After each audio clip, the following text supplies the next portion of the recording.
Hello everybody, and welcome back to another video book review. Again, I ask for those of you who are joining me for the first time to just continue to be patient with me. I am continuing to learn how to do these YouTube videos, and as such I may not be as polished or awesome first time through. The book review for today is Dan Jones's The Plantagenets, which as you can see is a pretty thick book. This was a book that I had started this year with my Shakespeare book club here in Paris because we're getting ready to read the Henriade, which is Richard II, Henry IV Part 1, Henry IV Part 2, and Henry V. And I thought it would make sense, given that Shakespeare is so wide-ranging, to not just look at the literature of that historical period in the sense of the Shakespeare play, but to look at the historical events behind it leading up to Richard II, who was the last of the Plantagenet kings. And I was very pleasantly surprised. I had read good reviews for this book. Good reviews aren't always a guarantee that you're going to enjoy it, but I think some people may be intimidated by the size of it. I understand that. I don't think that it's easy to get through a large book, even although that's one of the great purposes of a book club is it can help you with accountability get through large work. So all in all, this is around 600 pages, including some footnotes at the end. And I just want to start by saying, if you're intimidated by big books, think about audiobooks. Audiobooks will sometimes really help you get through these books without the intimidation of having to pick up a big fat book. You can just listen to it whenever you have time, and before too long, you'll have read the whole thing. The second is that to let you know that Dan Jones doesn't write this in a manner that you might think of when you think about history textbooks from school, where it was boring and plodding and you just thought this is terrible. He writes in a very, I hesitate to use the word exciting, but he writes in a compelling manner that helps you want to keep going, keep reading, keep learning. And he gives you just enough information to make you feel as though you know what's going on in the period and that you could competently talk about these kings and queens and conflicts, but not so much that you feel like you're drowning in footnotes and you're getting too much information. So I guess if you think, oh, Stephen, history books just aren't for me, give this a try. I really think that you'll enjoy it. And you can see the subtitle there, The Kings Who Made England. And because this concerns the kings of England to a degree, the kings of France, and to a lesser degree, the Pope and other monarchs of the time, it's really relevant because we're here on the last few centuries before America enters the scene. And these countries are developing into the nation states, which they would come to be later on, but they still are not formed yet. In the case of the Plantagenets, they remember that the Normans had invaded France. The Normans had come from France into England in 1066. And so the Duke of Normandy was also the King of England. And for a while, this seemed to be a possibility that they could rule on both sides of the Channel. And that was the great argument of this 200-300 years, including the 100 Years' War. Was it possible for the kings of England to also be a king of France? Because France had not developed in the large size of it that we think of today. France was still developing, and they were not as broken up as Germany was into duchies and counties, etc. But it was in such a way that it's a sliver. The kings of France at this time were governing over a sliver of what we think of as France, the nation state today.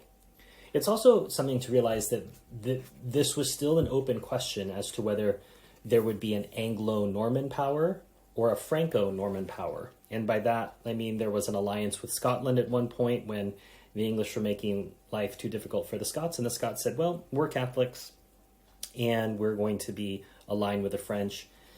And everyone was Catholic during this time period, I should say, but that alliance, the old alliance between Scotland and France, strengthened after the English so-called Reformation. So you can see that the question was France going to dominate this land by, let's say, having a connection with Scotland and then owning France as it was, or was England going to do that? Was England going to dominate a large part of France as well as England? And during this time period too, we also see a consolidation of power on the British Isles. So we have invasions of Wales, invasions of Ireland, invasions of Scotland, and those, let's say, remembrance of those invasions are still with us to this day. So if Dan Jones mentions it towards the end that if we do see Scottish independence sometime in this century, that it will be a callback to the 14th and 15th centuries and before, when the English made life hard for the Scots, when they didn't need to. There were other ways to resolve conflict. Something else to keep in mind, we also see Magna Carta come during this time period, which is a way of separating. Well, there's two separations going on here. One is the idea of the office of the king and the person of the king. And very often these were intertwined. People weren't able to separate this particular king from the office of the king. And what started to happen, especially with Magna Carta, was the idea that the office of the king is held to certain standards. And whether the current occupant of that throne wants to obey them or not is irrelevant. Magna Carta would guarantee that. And when you read about it here in the text, it's clear that Magna Carta was not a smashing success off the bat. In fact, it suffered a few setbacks and it only grew over time. But what it meant was there is law that exists that even the king is subject to. And that is a wonderful development, at least in Western thought. And it's something that continues to be carried through to this day, although we're in sort of strange times here in 2021. So I'll leave that tangent for a different discussion.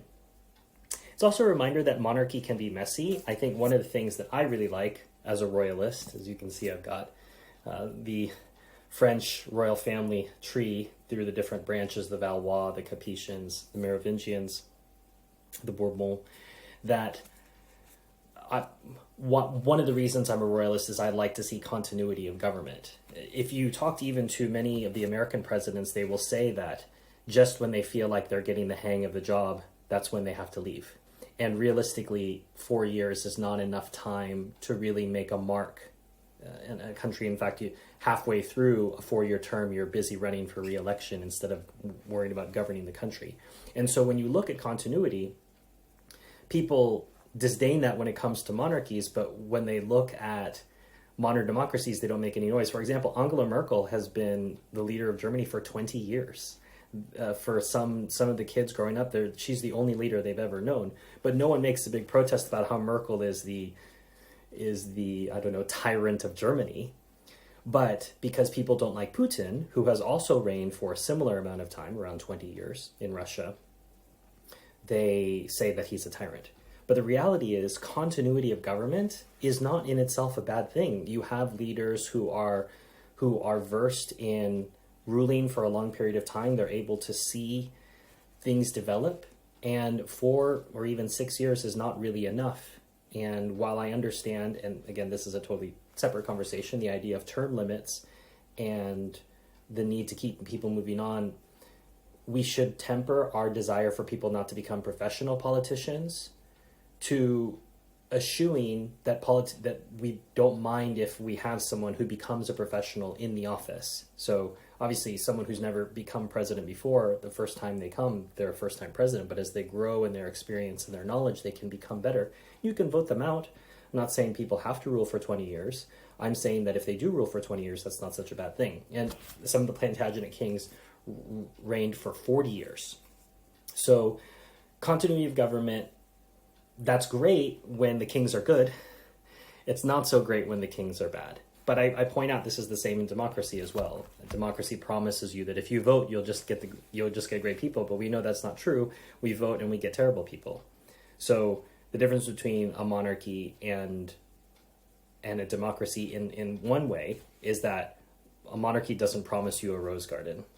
It lets you know that human nature is fully at work, and sometimes you'll have good kings and sometimes you'll have bad kings, but continuity of government will remain.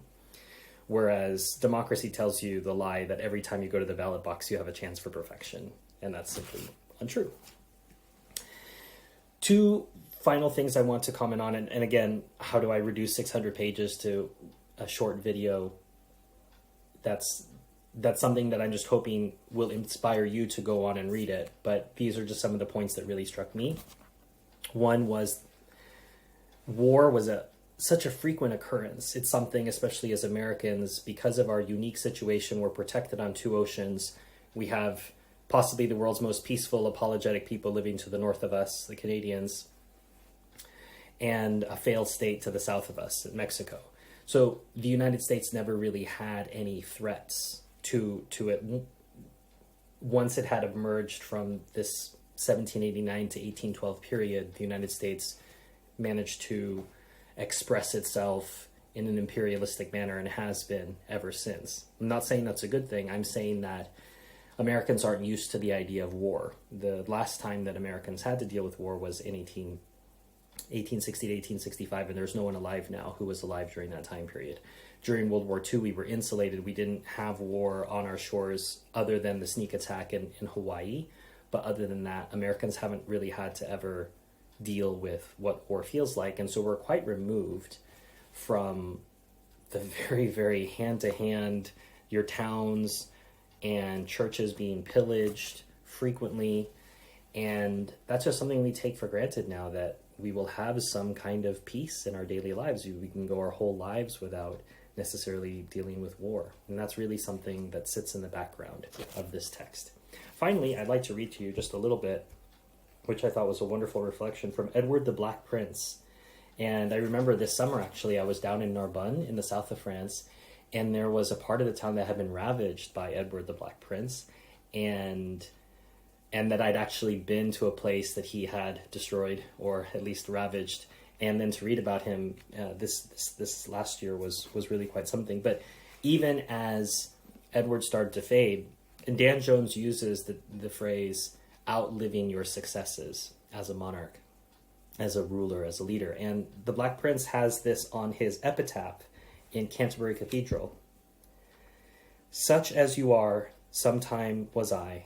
Such as I am, so you shall be.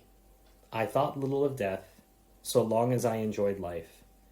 On earth I had great riches, land, houses, great treasure, horses, money and gold. But now I am a poor captive. Deep in the ground I lie. My great beauty is all gone. My flesh is wasted to the bone. So he took the time to make sure that he composed that before he died.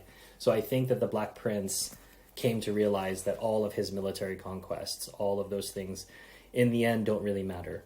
What matters is the type of life you led, the values that you had, and in a greater sense, especially during this Christian era, where you were ultimately oriented, which was towards Christ and the afterlife.